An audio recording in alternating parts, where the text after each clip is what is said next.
من يهده الله فلا مضل له ومن يضلل فلا هادي له أشهد أن لا إله إلا الله وحده لا شريك له وأشهد أن محمدا عبده ورسوله أما بعد فأعوذ بالله من الشيطان الرجيم بسم الله الرحمن الرحيم قال الله تبارك وتعالى في كلامه المجيد وسارعوا إلى مغفرة من ربكم وجنة عرضها السماوات والأرض أعدت للمتقين الذين ينفقون في السراء والضراء والكاظمين الغيظ والعافين عن الناس والله يحب المحسنين والذين إذا فعلوا فاحشة أو ظلموا أنفسهم ذكروا الله فاستغفروا لذنوبهم ومن يغفر الذنوب إلا الله ولم يصروا على ما فعلوا وهم يعلمون صدق اللہ العظیم۔ قرآن مجید میں بہت سے مقامات پہ اللہ سبحانہ و تعالیٰ نے توبہ کا حکم دیا، استغفار کا حکم دیا۔ توبہ، استغفار قرآن مجید کے بڑے احکامات میں سے ہے۔ تو لاسٹ جمعہ کی نشست میں ہم نے یہ عرض کیا تھا کہ ہماری کوشش یہ ہوگی کہ جمعہ کے خطبات میں ہم زیادہ تر اصلاحی موضوعات کو مقرر کریں، اور اس خطبہ جمعہ کا جو اصل مقصد ہے اصلاح نفس، اصلاح احوال، کہ ہم اپنی اصلاح کسی طریقے سے کر پائیں۔ تو لاسٹ ٹائم ہم نے گفتگو کی تھی نماز کے خشوع اور خضوع پہ، اور ہم نے یہ عرض کیا تھا کہ ہم نے ایک ہفتہ یہ کوشش کرنی ہے کہ اپنی نمازوں میں جانتے بوجھتے ہوئے شعور کے ساتھ خشوع اور خضوع کی کیفیت پیدا کرنے کی کوشش کریں، بھلے تکلف کے ساتھ ہی۔ تو آج ہمارا جو موضوع ہے وہ توبہ اور استغفار کا ہے، کہ اگلے ہفتے ہم نے یہ مشق کرنی ہے کہ کثرت سے ہم نے اللہ کی جناب میں توبہ اور استغفار کا۔ خطبہ جمعہ دیکھیں بیسیکلی عمل کا نام ہے۔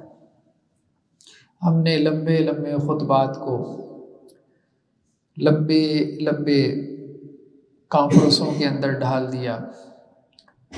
اب وہ لوگوں کی معلومات میں تو اضافہ ہو رہا ہے، لیکن کوئی بھی عمل پہ آمادہ نہیں ہو رہا۔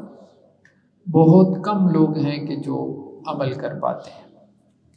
تو اسلام کی انفارمیشن بہت زیادہ ہو گئی ہے، اسلام کے بارے میں لوگوں کے پاس معلومات بہت زیادہ آ گئی ہیں، لیکن طبیعت عمل پر آمادہ نہیں ہو رہی، نفوس عمل کی پریکٹس نہیں کر رہے۔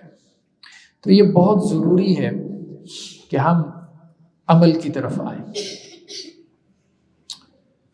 غالباً ایک ملک سوڈان کے بارے میں پڑھ رہا تھا کہ وہاں قحط سالی پڑ گئی، قحط پڑ گیا۔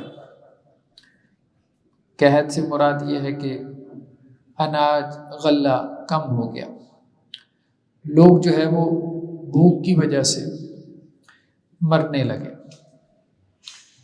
تو وہاں ایک عالم دین نے جمعہ کا خطبہ دیا، اور جمعہ کے خطبے میں وہ ممبر پر کھڑے ہوئے، اور ممبر پر کھڑے ہو کے ایک جملہ کہا کہ دیکھو میرے 1000 خطبوں سے زیادہ بہتر ہے کہ ایک بھوکے کو جا کے کھانا کھلا دو۔ یعنی میرے 1000 خطبے سننے سے یہ بڑا ثواب کا کام ہے کہ باہر جاؤ اور کسی بھوکے کو کھانا کھلا دو۔ اور یہ کہہ کے ممبر سے اترے اور کہا کہ چلو نماز شروع کرتے ہیں۔ تو کہنے کا مقصد یہ ہے کہ اصل چیز عمل ہے۔ معاشرے میں، سوسائٹی میں اگر کوئی تبدیلی آئے گی تو وہ لمبے چوڑے خطبات سے نہیں آئے گی۔ خطبہ جمعہ اللہ کے رسول صلی اللہ علیہ وسلم کا مختصر ہوا کرتا تھا، 10 سے 15 منٹ۔ آپ صلی اللہ علیہ وسلم کا کوئی بھی خطبہ 10 سے 15 منٹ سے زیادہ نہیں تھا۔ لیکن صحابہ میں ہم دیکھتے ہیں عمل بہت ہے، عمل بہت ہے. لیکن اب ہمارے خطبات جمعہ 1-1 گھنٹہ 2-2 گھنٹہ کے اوپر محیط ہوتے ہیں، لیکن عمل نہیں ہے، عمل بہت کم ہوتا چلا جا رہا ہے. تو بہت ضروری ہے کہ ہم اس طرف توجہ دیں، لوگوں کی توجہ ہم اس طرف مبذول کروائیں کہ اصل مقصد خطبات جمعہ کا کیا ہے. انفارمیشن نہیں ہے، علم نہیں ہے، عمل ہے. کہ جو تھوڑی بہت آپ معلومات خطبہ جمعہ سے لے کے جا رہے ہیں، اگلے ہفتے آپ نے اس کو پریکٹس کرنا ہے، آپ نے اس کو اپنی زندگیوں میں لے کے آنا ہے. اصل میں تو یہ خطبات جمعہ اس لیے تھے کہ لوگوں میں یہ چینج کا ذریعہ بنے. یہ ایک ٹول تھا، یہ ایک اصلاحی نظام تھا، لیکن ہم نے اس کو بھی ایک مدرسہ کی طرح کی روایتی تعلیم کا انداز بنا لیا کہ اب لوگوں کو کچھ معلومات مل جاتی ہیں، بس اس سے زیادہ کچھ بھی نہیں. زیادہ تر تو مسالک ایک دوسرے کے اوپر، مسالک کے جو علماء ہیں وہ برستے رہتے ہیں، بس لوگ اس کے اوپر واہ واہ کرتے رہتے ہیں. کچھ خطبہ حضرات ایسے ہیں جو قصے کہانیاں سنا کے، کچھ ادھر ادھر کی باتیں سنا کے، کچھ لطیفے اور چٹکلے سنا کے اپنا ٹائم پاس کرتے ہیں. تو لوگوں کے لیے ایک انٹرٹینمنٹ بن جاتی ہے، ایک حظ کی کیفیت، ایک مزے کی کیفیت ان کو حاصل ہوتی ہے. وہ کہتے ہیں کہ جی گھر میں بیٹھ کے آپ سوشل میڈیا دیکھ رہے ہیں، میڈیا دیکھ رہے ہیں، ٹیلی ویژن دیکھ رہے ہیں، موبائل دیکھ رہے ہیں، تو یہاں پہ مسجد میں بھی آ کے وہ مولوی صاحب نے بھی لوگوں کو جو ہے وہ مشغول رکھا ہوا ہے.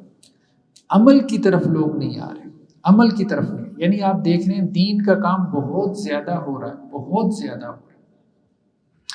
کل ایک بزرگ جو ہے وہ بیان کر رہے تھے، وہ تبلیغ کے ساتھ وابستہ ہے. تو وہ بیان کر رہے تھے کہ یہاں لاہور میں ان کی جماعتیں نکلتی تھیں تبلیغ کے ساتھ.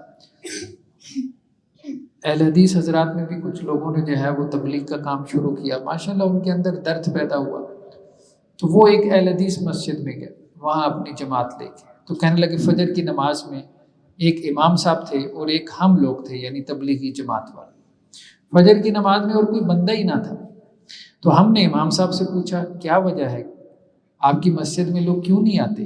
کیا اس وجہ سے کہ آپ اہل حدیث ہیں اور محلہ دوسرے مسلک والوں کا ہے؟ انہوں نے کہا نہیں، ہمارے محلے میں بہت اہل حدیث ہیں. تو انہوں نے کہا وہ مسجد میں نماز پڑھنے کیوں نہیں آتے؟ فجر میں آپ اکیلے نمازی ہیں، اکیلے. تو وہ کہتے ہیں کہ جی اصل بات تو اب یہی ہے کہ آپ خود جا کے لوگوں سے پوچھیں. اب ہم کیا کر سکتے ہیں، جتنا ہم بلا سکتے ہیں کہہ سکتے ہیں، ہم نے تو کہہ سن لی. تو وہ کہتے ہیں ہم نے کہا کہ مسجد کس نے بنوائی؟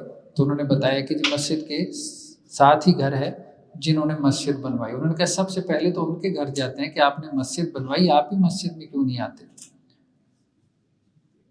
تو وہ آج ہی مجھے بتا رہے تھے صبح فجر کی نماز میں انہوں نے ہمارے ساتھ فجر کی نماز ادا کی ان بزرگوں نے. تو وہ کہہ رہے تھے کہ ہم جب اس گھر میں گئے، ہم نے دروازہ کھٹکھٹایا، اندر سے 7 جوان نکلے، 7. تو ہم نے ان کو دعوت دی، ان کے والد صاحب نے مسجد تعمیر کروائی تھی. تو اب اس بات کی طرف وہ توجہ دلا رہے تھے کہ دیکھیے ہمارے ہاں بڑے بڑے علماء جنہوں نے مدارس تعمیر کیے، بڑے بڑے محتمم حضرات، ان کی اولادیں آگے سے کیا ہے، ان کی اولادیں نماز تک نہیں پڑھ رہی، ان کی اولادیں دین سے اتنا دور ہو چکی ہیں. عمل، علم سے کبھی بھی عمل نہیں آئے گا. عمل کی ترغیب دیں گے تو لوگوں کے اندر عمل آئے گا، لوگوں کو عمل کے اوپر چلائیں گے تو لوگ عمل کریں گے. تو ہم نے لوگوں کو علم بہت دے دیا.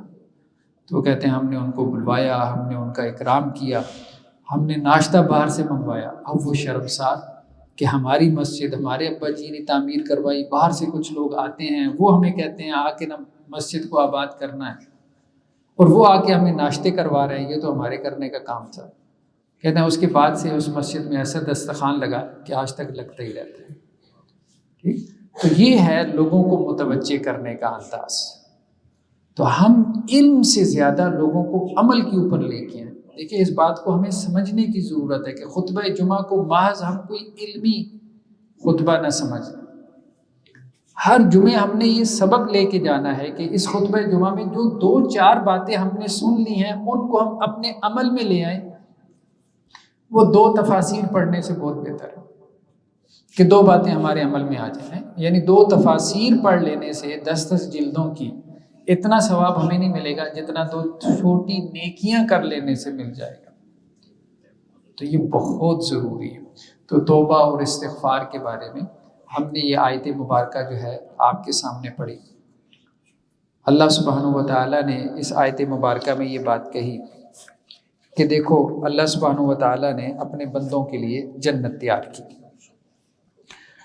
اپنے متقی بندوں کے لیے۔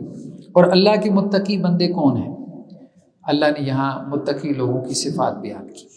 پہلی صفت تو یہ کہ اللہ کے راستے میں خرچ کرتے ہیں، تنگی ہو یا آسانی ہو اللہ کے راستے میں خرچ کرتے ہیں، اپنی استطاعت کے مطابق اللہ کے راستے میں خرچ کرتے رہنا چاہیے۔ جس کی 10 روپے کی استطاعت ہے وہ 10 روپے کسی غریب مسکین کو دے دے، کسی کو 100 کی استطاعت ہے وہ 100 روپے دے دے۔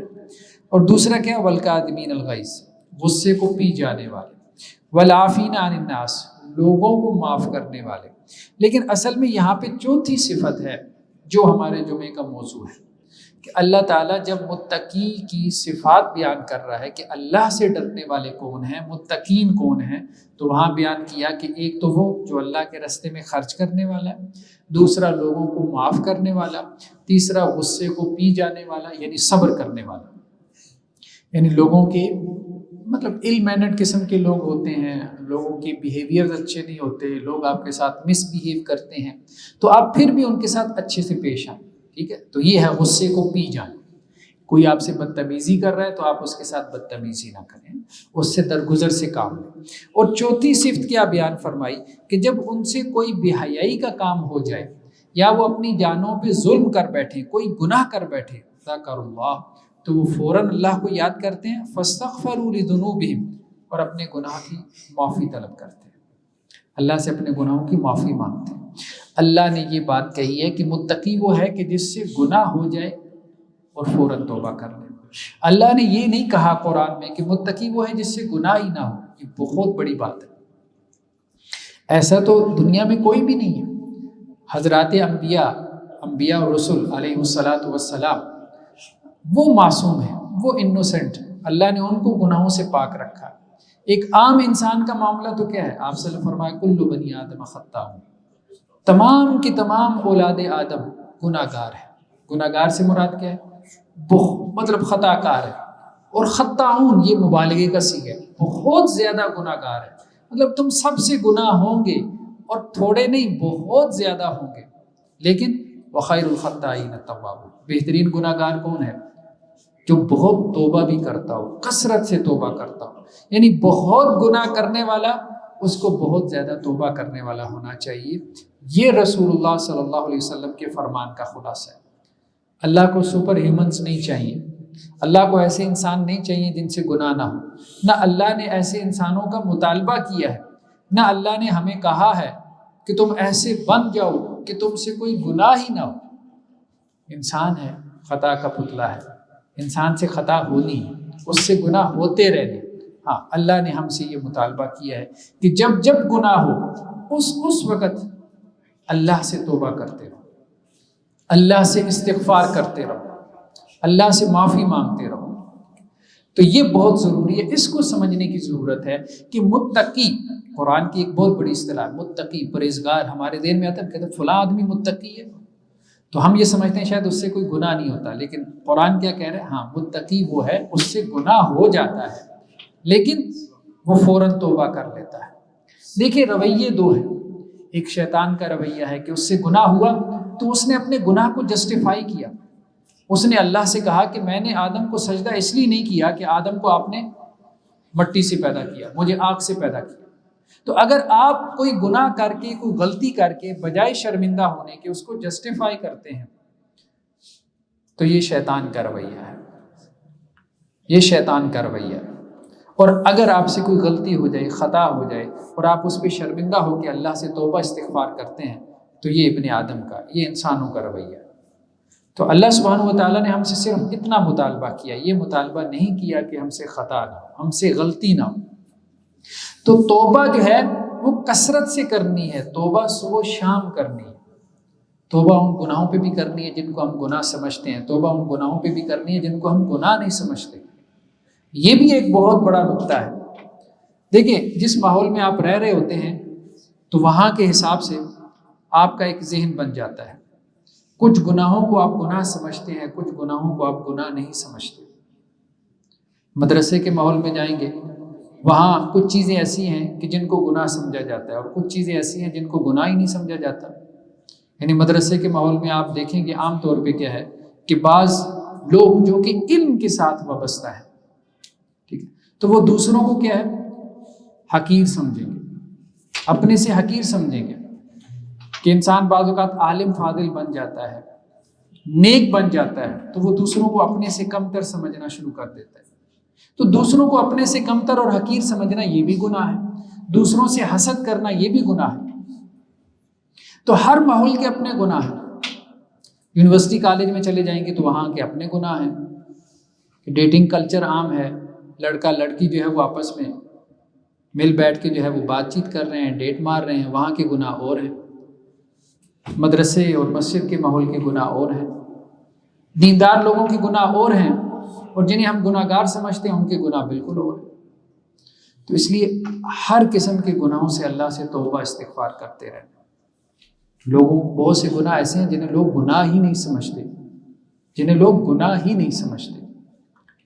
اب شادی بیاہ کے موقع پہ کیا ہوتا ہے کہ جی آپ اپنے گلی محلے کا رستہ جو ہے وہ بند کر دیتے ہیں، یعنی ٹینٹ لگا لیے، ٹھیک ہے، آپ نے اگر آپ کے پاس جگہ نہیں ہے، شہروں میں چونکہ آبادی زیادہ ہوتی ہے، کنجسٹڈ ایریاز ہوتے ہیں، تو آپ گلی میں جو ہے وہ ٹینٹ لگا لیتے ہیں، کوئی حرج نہیں۔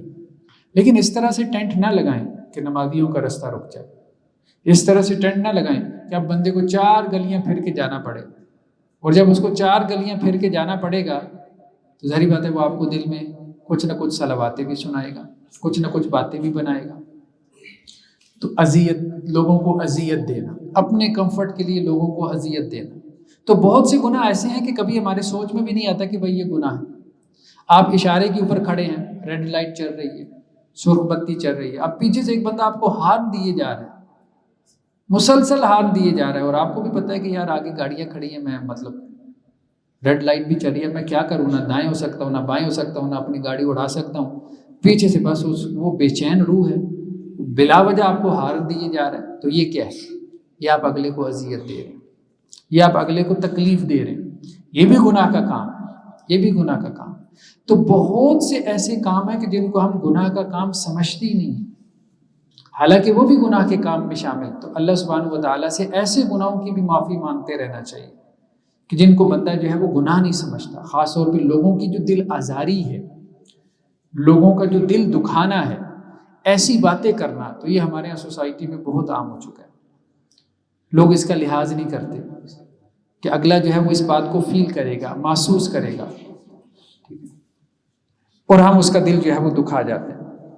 اللہ کے رسول صلی اللہ علیہ وسلم کی ایک حدیث ہے کہ جس میں آپ صلی اللہ علیہ وسلم نے فرمایا، یعنی توبہ کی جو ہے وہ منزلت اور اس کا مقام اور مرتبہ جو ہے وہ بیان کرتی ہے۔ التائب من الذنب کمن لا ذنب لہ، دیکھو گناہوں سے توبہ کرنے والا ایسے ہی ہے جیسے اس نے کبھی گناہ کیا ہی نہ ہو، یعنی اللہ تعالیٰ اس کو ایسے کر دیتے ہیں جیسے اس نے کبھی گناہ کیا ہی نہ ہو۔ بعض اوقات انسان سے گناہ ہوتا ہے، انسان کہتا ہے کہ اب پتہ نہیں میں پاک بھی ہو پاؤں گا کہ نہیں ہو پاؤں گا، شیطان اس کو وسوسہ ڈالتا ہے، تو اللہ سبحانہ و تعالیٰ نے فرمایا کہ جس نے سچی توبہ کر لی اللہ نے اس کو معاف کر دیا۔ دیکھیں دنیا میں ایسا کوئی اصول نہیں ہے، کوئی پرنسپل نہیں ہے، یعنی جو توبہ سے میچ کرتا ہو، جو توبہ جیسا اصول ہو۔ آپ شو روم سے نئی گاڑی نکلواتے ہیں، آپ اپنے گھر میں کوئی ہوم اپلائنسز وغیرہ لے کے آتے ہیں، آپ کی فریج 5 سال بعد وہ 5 سال پرانی ہو جاتی ہے، آپ کو موبائل 2 سال بعد 2 سال پرانا ہے، اس کی وہ ویلیو نہیں ہے جو 2 سال پہلے تھی جب آپ نے کسی شاپ سے نیا خریدا تھا۔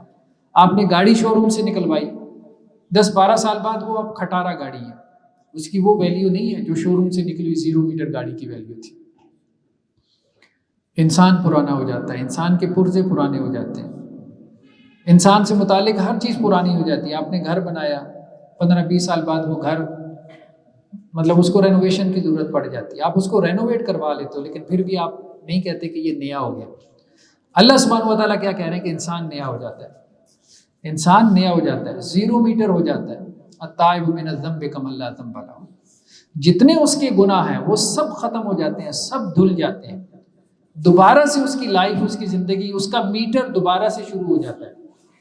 اب وہ اپنے گناہوں کا میٹر جتنا مرضی چلا لے، جیسے گاڑی کا میٹر ہے، جتنا مرضی چلا لو گاڑی، تو اب گناہوں کا میٹر ہے، تو ایک مرتبہ توبہ کرنے سے اللہ تعالیٰ اس کو زیرو پہ لے آتے ہیں۔ یہ اللہ کا بہت بڑا احسان ہے، یہ اللہ تعالیٰ کا بہت بڑا فضل ہے کہ گناہ کرنے والا ایسے ہے کہ جیسے اس نے گناہ کیا ہی نہ ہو، بس وہ یوں سمجھے اس سے ہوا ہی نہیں۔ ٹھیک ہے، بجائے اس کے کہ وہ پچھتاتا رہے، مجھ سے یہ کیوں ہوا، مجھ سے یہ کیوں، بس یہ ہے کہ توبہ سچی ہونی چاہیے۔ اور سچی توبہ کون سی ہوتی ہے؟ سچی توبہ وہ ہے کہ جو دل میں پیدا ہو۔ سچی توبہ یہ نہیں ہے کہ بندہ ایک تسبیح پکڑ لے اور کہے کہ صبح میں نے 1000 مرتبہ استغفار پڑھ لیا، شام کو میں نے 1000 مرتبہ استغفار پڑھ لیا۔ یہ سچی توبہ نہیں۔ سچی توبہ اصل میں سب سے پہلے دل میں پیدا ہوتی ہے، یعنی دل میں ایک احساس پیدا ہوتا ہے کہ یار میں نے غلطی کی، یا اللہ ٹھیک نہیں کیا، پھر انسان کی آنکھوں میں نمی آ جاتی ہے۔ یعنی سچی توبہ وہ ہے کہ جس کا آغاز دل سے ہوتا ہے، یعنی دل میں احساس پیدا ہو کہ یا اللہ غلطی ہو گئی، یہ خیال پیدا ہو، پھر اس کے بعد آنکھوں میں نمی آ جائے، تھوڑا سا قطرہ جو ہے انسان کی آنکھوں سے آنسو کا قطرہ گر پڑے، پھر اس کے بعد انسان کی زبان کے اوپر یہ الفاظ جاری ہو جائے، رب اغفر لی وتب علی، یا اللہ مجھے معاف فرما دے۔ یہ ہے سچی توبہ، جو احساس ندامت کے ساتھ ہو، شرمندگی کے احساس کے ساتھ ہو۔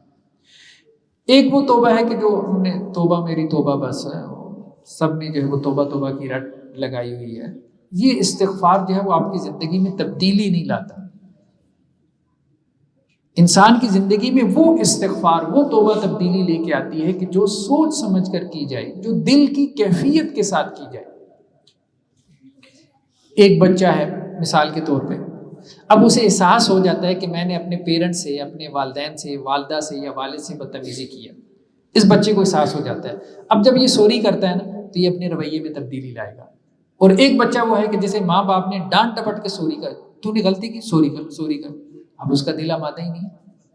اب جو آپ نے اس سے سوری کروائی ہے وہ سوری تو 10 دفعہ بھی کر لے گا، لیکن اس کی زندگی میں کوئی تبدیلی آئے گی نہیں۔ تو اصل میں توبہ وہ ہے کہ جس میں دل میں پہلے کیفیت پیدا ہو کہ یار مجھ سے زیادتی ہو گئی ہے۔ جیسے دنیا میں ہم کسی کے ساتھ کوئی اونچ نیچ ہو جاتی ہے تو بندہ سوچتا ہے کہ یار نہیں، میں نے اس کے ساتھ زیادتی کر دی۔ اسی طرح اللہ کے حق میں بھی بندہ سوچتا ہے بہت دفعہ کہ میں نے اللہ کے حق میں زیادتی کی ہے۔ فجر کی نماز میری رہ گئی ہے تو بندہ کہتا ہے یار غلط کام کیا، ٹھیک نہیں کیا ہے۔ کوئی غلط قسم کی مووی دیکھ لی تو بندہ کہتا ہے یار میں نے غلط کیا، ٹھیک نہیں کیا۔ اب بندہ کیا کرتا ہے؟ اللہ کے سامنے تھوڑا سا عاجزی کا اظہار کرتا ہے، اللہ کے سامنے 2-4 آنسو بہاتا ہے، اللہ سے توبہ استغفار کرتا ہے۔ تو یہ اصل میں سچی توبہ ہے کہ جس میں دل بھی شامل ہو اور زبان بھی۔ اگر توبہ صرف زبان کی نوک پر رہے گی تو پھر اس توبہ کا کوئی خاص اثر نہیں ہوگا اس کی زندگی میں، پھر وہ ایک روٹین ورک بن جائے گا، صبح توبہ کی، شام توبہ کی، بس وہ توبہ چلتی رہے گی۔ لیکن اگر انسان سچے دل سے توبہ کرتا رہے اور اس سے گناہ ہوتے رہے تو یہ گناہ اس کے لیے ضرر رساں نہیں بنیں گے، اس کی لائف کو نقصان نہیں پہنچائیں گے، اس کا قبلہ، اس کی ڈائریکشن کو سیدھا رکھیں گے۔ دیکھیں کتنی بڑی بات ہے، ہمارا چھوٹا سا بچہ ہے، 1-1.5 سال کا ہوتا ہے، وہ چلنا سیکھتا ہے۔ جب بچہ چلنا سیکھتا ہے تو ہم بچے کو اپنی طرف بلاتے ہیں، جیسے ماں یا باپ کیا کرتے ہیں، اپنے دونوں ہاتھ ایسے کھلے کر کے اس کو اپنی طرف بلاتے ہیں۔ وہ بچہ اٹھتا ہے، اپنے ماں باپ کی طرف آتا ہے، گر جاتا ہے، پھر اٹھتا ہے، پھر گر جاتا ہے، پھر اٹھتا ہے، پھر گر جاتا ہے۔ کبھی کسی ماں باپ نے شمار کیا ہو کہ ان کا بچہ ان کی طرف آتے ہوئے اتنی مرتبہ گرا تھا؟ کبھی بھی نہیں۔ کیوں؟ ان کی ساری توجہ یہ ہے کہ بچہ ہماری طرف آ رہا ہے۔ شاید وہ اس کا اٹھنا تو شمار کر رہے ہوں کہ یہ اتنی بار اٹھ کے میری طرف آیا ہے، لیکن اس کے گرنے کی طرف ان کی توجہ نہیں ہوگی، کیونکہ بچے کا رخ اپنے ماں باپ کی طرف ہے۔ تو جب تک انسان کا قبلہ، اس کی ڈائریکشن اپنے رب کی طرف رہے، چاہے وہ کتنی مرتبہ گرتا رہے، گرتا پڑتا رہے، پھر اٹھ جائے، پھر گر جائے، پھر اٹھ جائے، اللہ کو اس کی خوشی ہے کہ اس نے رخ میری طرف کیا ہوا ہے۔ یہ چل نہیں پا رہا، یہ لڑکھڑا رہا ہے، یہ گر رہا ہے، پھر کھڑا ہو جاتا ہے، پھر گر جاتا ہے، پھر کھڑا ہو جاتا ہے، لیکن کہتا ہے کہ میں نے جانا ادھر ہی ہے کیونکہ میرا رب اس طرف ہے۔ یہ اللہ سبحانہ و تعالیٰ کے لیے بہت خوشی کی بات ہے۔ اس لیے اللہ کے رسول صلی اللہ علیہ وسلم نے فرمایا کہ جب کوئی بندہ توبہ کرتا ہے تو اللہ کو اتنی خوشی ہوتی ہے کہ جیسے تم میں سے کوئی صحرا میں ہو اور اس کے پاس سواری ہے، اس سواری کے اوپر اس کا ساز و سامان، کھانا پینا سب کچھ ہے، اور اس کی وہ سواری گم ہو گئی، اب وہ مایوس ہو کے بیٹھ گیا۔ سواری کے اوپر ہی کھانا پینا ہے، اب کہاں جائے گا؟ مر جائے گا صحرا میں، پانی بھی نہیں ہے، کھانے کو بھی کچھ نہیں ہے۔ تو وہ ایک درخت کے سائے میں لیٹ گیا، موت کے انتظار میں سو گیا، نیند آ گئی، اچانک اٹھا تو دیکھا اس کا اونٹ، اس کی سواری اس کے سامنے کھڑی۔ کتنا خوش ہوا، اتنا خوش ہوا کہ اس نے کہا کہ یا اللہ آپ میرے بندے، میں آپ کا رب ہوں۔ یعنی جملہ بھی صحیح نہیں کہہ سکا کہ میں آپ کا بندہ آپ میرے رب، اس نے یہ کہہ دیا خوشی میں۔ یہ بعض اوقات انسان اپنے جذبات پہ قابو نہیں نہ پا سکتا، اتنا خوش ہوتا ہے۔ تو وہ جو زندگی سے مایوس تھا، اچانک اس کے سامنے سواری آ کھڑی ہوئی تو اتنا خوش ہوا، اس نے کہا یا اللہ آپ میرے بندے اور میں آپ کا رب۔ اتنا خوش ہوا جملہ بھی بھول گیا۔ آپ صلی اللہ علیہ وسلم جتنا اس کو خوشی ہوتی ہے، اس سے زیادہ اللہ کو خوشی ہوتی ہے کہ جب کوئی بندہ اللہ کی جناب میں توبہ کرتا ہے۔ تو آخری بات یہ ہے کہ توبہ سے مایوس نہیں ہونا۔ یہ شیطان کا سب سے بدترین وار ہے کہ وہ کسی نوجوان کو توبہ سے مایوس کر دیتا ہے۔ وہ کہتا ہے صبح گناہ کیا، توبہ کر لی، ٹھیک ہے، شام کو وہی گناہ کر رہے ہو، پھر توبہ کر لی، پھر اگلے دن وہی گناہ کر رہے ہو، پھر توبہ کر لی، پھر اگلے دن وہی گناہ کر رہے ہو شام کو، پھر توبہ کر لی۔ کیا توبہ کی رٹ لگائی رکھی ہے؟ مذاق بنایا ہوا تم نے توبہ کو، چھوڑو توبہ۔ بہت سے نوجوانوں کو میں نے دیکھا، انہوں نے توبہ چھوڑی، ایمان بھی گیا، ایمان سے بھی گیا۔ اللہ کے رسول صلی اللہ علیہ وسلم کی ایک حدیث ہے، آپ صلی اللہ علیہ وسلم فرمایا کہ جب کوئی بندہ گناہ کر بیٹھتا ہے، اللہ سے کہتا ہے یا اللہ میں نے توبہ کی، اللہ تعالیٰ اس کو معاف کر دیتے ہیں، اور فرشتوں کو کہتے ہیں کہ دیکھو اس نے توبہ کی، میں نے اس کو معاف کیا۔ پھر وہ گناہ کر بیٹھتا ہے، پھر اللہ سے کہتا ہے یا اللہ میں نے توبہ کی، اللہ تعالیٰ فرشتوں سے کہتے ہیں کہ دیکھو یہ توبہ کر رہا ہے، میں نے اس کو معاف کیا۔ پھر وہ گناہ کر بیٹھتا ہے، پھر وہ کہتا ہے یا اللہ گناہ ہو گیا، بس انسان ہے، بس ٹھیک ہے، کمزور ہے، ہو گیا، معاف کر دیں۔ اللہ تعالیٰ پھر چوتھی مرتبہ پھر گناہ کر بیٹھتا ہے، پھر اللہ سے کہتا ہے یا اللہ معاف کر دے۔ اللہ تعالیٰ فرشتوں کہتے ہیں میں نے اس کو معاف کیا، اور فرشتوں گواہ رہو جب تک یہ معافی مانگتا رہے گا میں اس کو معاف کرتا رہوں، جب تک۔ تو اس لیے ایک تو ہے کہ آپ سے گناہ ہو گیا، ایک تو یہ گناہ ہے کہ گناہ ہو گیا، اور دوسرا ہے بندہ توبہ بھی نہ کرے تو یہ ڈبل گناہ ہو گیا۔ تو دوہرے گناہ سے تو بچے بندہ، ایک تو گناہ ہو گیا اور دوسرا توبہ بھی چھوڑ دی، کیونکہ ظاہری بات ہے گناہ کے اوپر توبہ نہ کرنا یہ ایک دوسرا گناہ، توبہ کرنا تو لازم ہے، واجب ہے، فرض ہے۔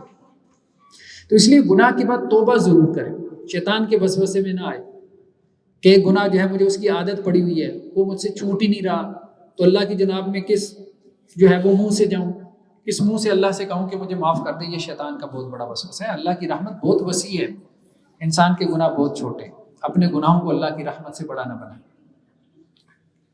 اور اللہ کے رسول صلی اللہ علیہ وسلم کی وہ جو حدیث ہے، ہاں بس یہ ہے کہ اپنے گناہوں کو ہلکا بھی نہ سمجھے، جیسا کہ آپ صلی اللہ علیہ وسلم فرمایا کہ منافق جو ہے وہ اپنے گناہوں کو ہلکا سمجھتا ہے، جبکہ بندہ مومن گناہ کو جو ہے وہ بھاری سمجھتا ہے۔ تو جب تک آپ گناہ کا بوجھ اس کو محسوس کر رہے ہیں اور اس کے اوپر توبہ استغفار کر رہے ہیں تو انشاءاللہ سے یہ گناہ کوئی ضرر نہیں دینے والا۔ ہاں ایک تدبیر آپ صلی اللہ علیہ وسلم نے سکھا دی کہ جب گناہ ہو جائے تو اس کے بعد نیکی کر لیا کرو، وَاتْبِعِ السَّيِّئَةَ الْحَسَنَةَ، اگر کوئی گناہ ہو گیا 2 رکعت نفل نماز پڑھ لو۔ اور جب ایسا کوئی بندہ کسی گناہ کی عادت پڑ جاتی ہے نا، بعض اوقات ایڈکشن ہو جاتی ہے، بندہ اس گناہ سے نکل نہیں پاتا، تو بندہ اپنے اوپر یہ لازم کر لے کہ اچھا مجھ سے اگر یہ گناہ ہو گیا تو میں 100 روپے صدقہ کروں گا، مجھ سے یہ گناہ ہو گیا تو میں 10 تسبیح استغفار کی پڑھوں گا۔ ایک نوجوان ہے، وہ کہتا ہے میں نے موویز چھوڑنی ہے، میں نے میوزک چھوڑنا ہے، میں نے گندی فلمیں چھوڑنی ہے، میں نے سگریٹ چھوڑنی ہے، میں نے شیشہ چھوڑنا ہے، اب مجھ سے چھوٹ نہیں رہا۔ تو کیا کرے؟